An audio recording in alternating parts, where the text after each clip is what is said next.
was in 2009, and last year was her first official Burning Man, going home.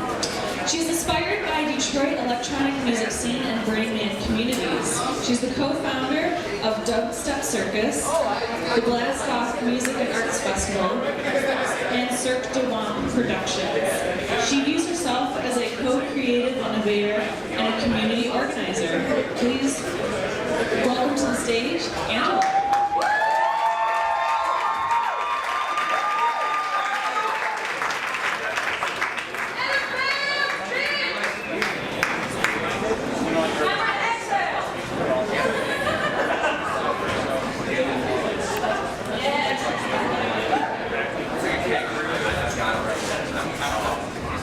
Can you hear me? Am I loud enough?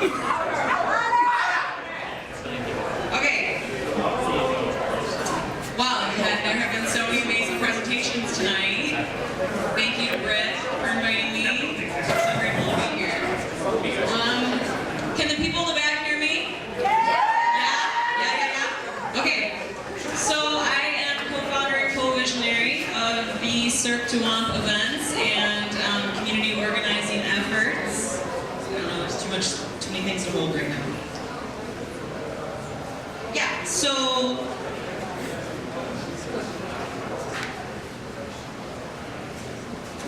what is Cirque du Womp? We are basically an artist collective, and event production company that ran from like 2009 to 2013, and we grew at a pretty rapid rate. And I will tell you the benefits and some of the disadvantages of that through the presentation today. We brought in artists. We were mainly like an event that was like a one-night freak show festival, just a total fusion of whatever the hell we could think of to bring together. So sometimes that was performance art, sometimes that was mostly fire arts were involved at some point.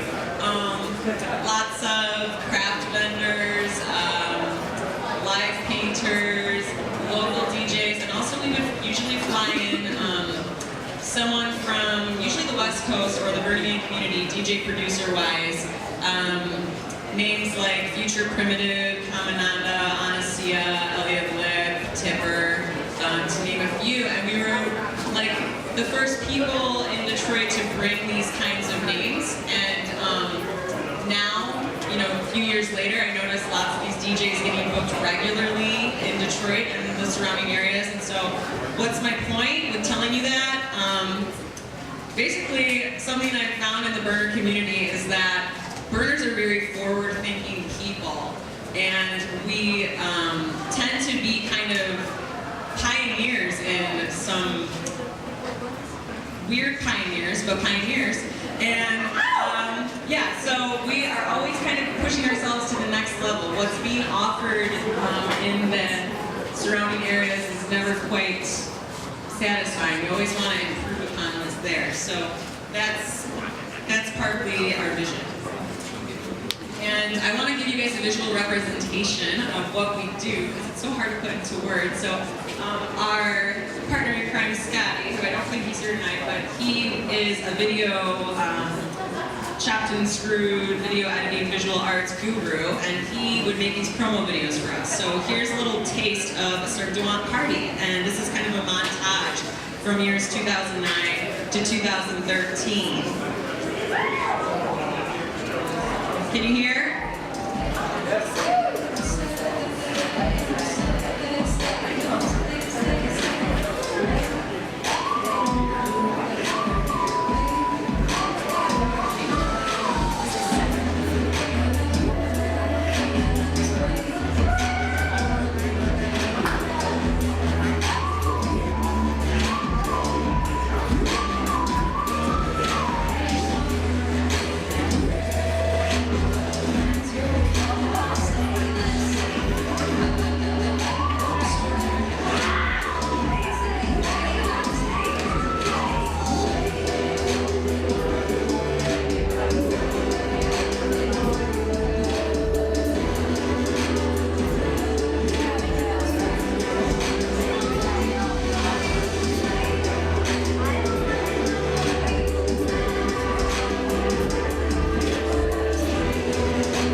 story in a nutshell with trying to bring this vision to life is this.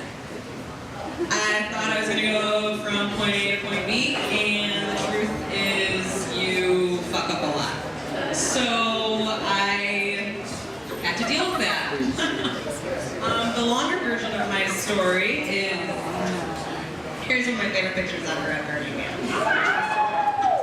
That's it for this slide.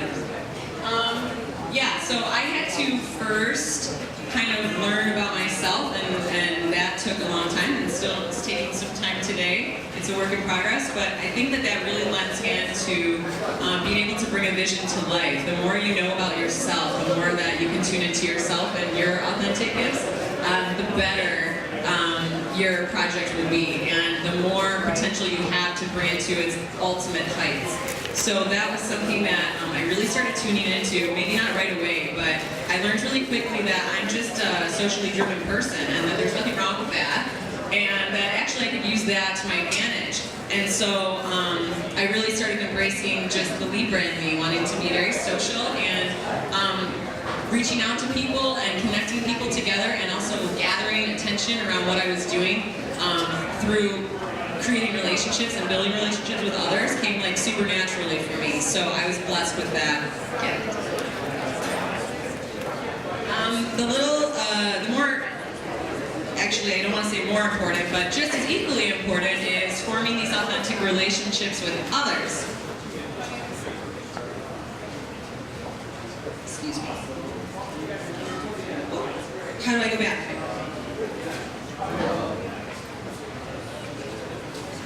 So forming authentic relationships with others, now looking back in retrospect, I understand, or I can see, oh, the club owner I networked with when I was 16 and I was promoting for him, or oh, the DJ I met over MySpace, and he taught me how he gathered attention through the internet, and how the internet is an intensifier when trying to mobilize social movements. And that was all really new information for me, and I started realizing that the more I met these people who were in alignment with things that I wanted to bring into the world, the better off I was for my project. So I started really paying close attention to all these people who were coming into my life, and kind of seeing that they were coming into my life for a reason, and the reason was to make this epic party.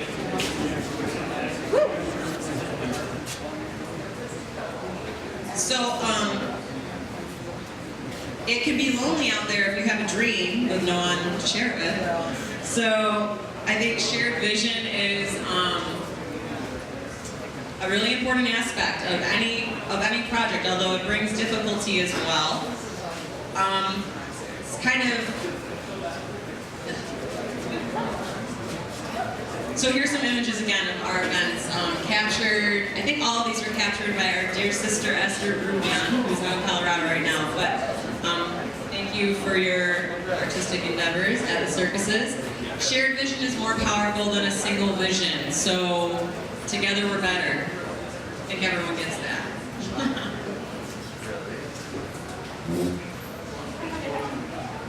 Challenges I faced and overcame. I feel like this is probably the most important part of the talk, because I think we're gathering here tonight to learn how we can manifest our visions.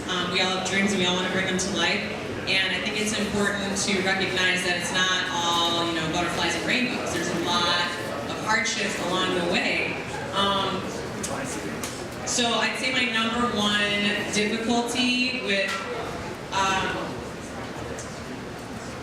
creating this event and putting on this production was my failure to set boundaries. So not just with others, but also with myself. So telling myself, no, Angela, you can't make the whole project happen yourself. You gotta ask help from others and recognize the talents that other people have, that other people can bring to the table. And that was a really fun thing to try and practice over the years. And I don't necessarily think I ever perfected it, but for example, assigning roles to people and maybe even titles to people who are working on your project, that I think is a really good, healthy way to set boundaries and to inspire people to take on their own responsibilities and feel empowered behind the project.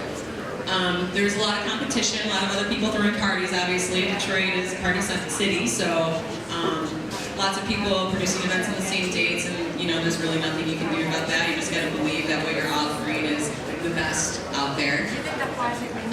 There's always financial issues. There's always, you know, money runs out or there's not enough money to pay people what you want to pay them. So sometimes that became an issue, and I was lucky to be working with so many of my dear friends who were, for the most part, very understanding.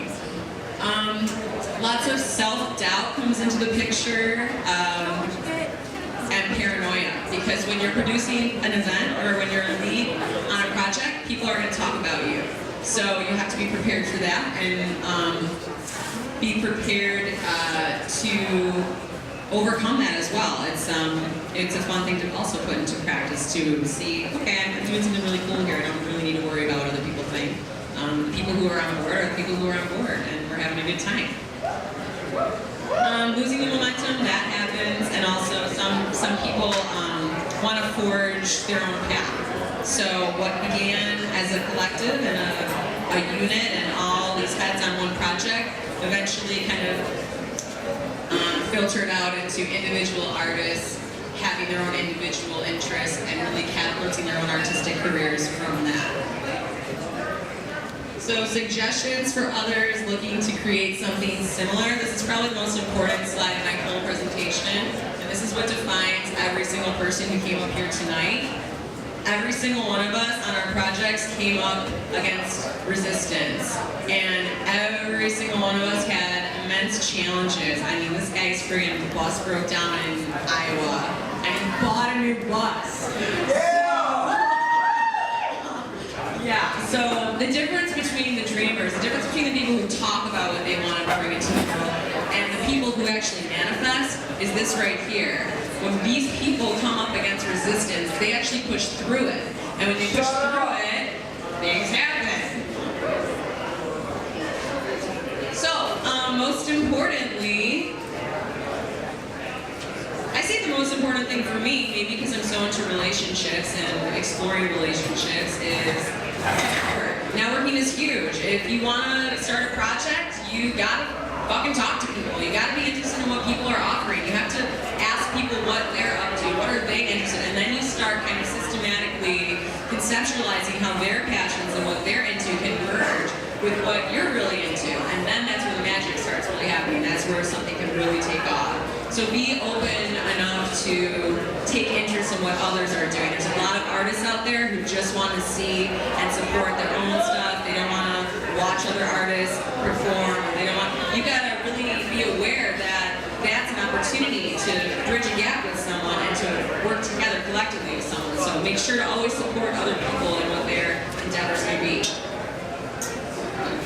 The lasting impact this experience has had on my life. Community building is so much fun.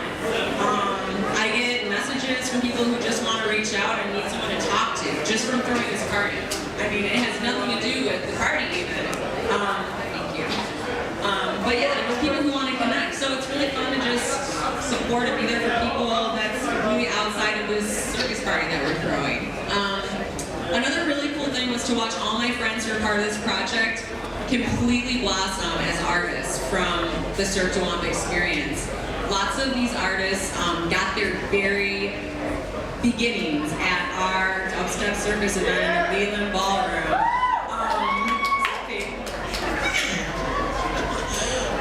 Yeah, Baker's right here. Actually, he's one of Lizard tonight. I know Grant's in the room.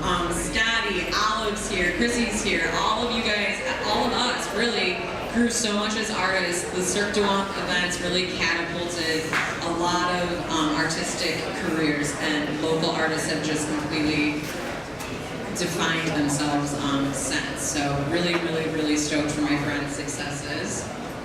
And I just want to say thank you again. Here's some more images, pretty pictures for you to look at.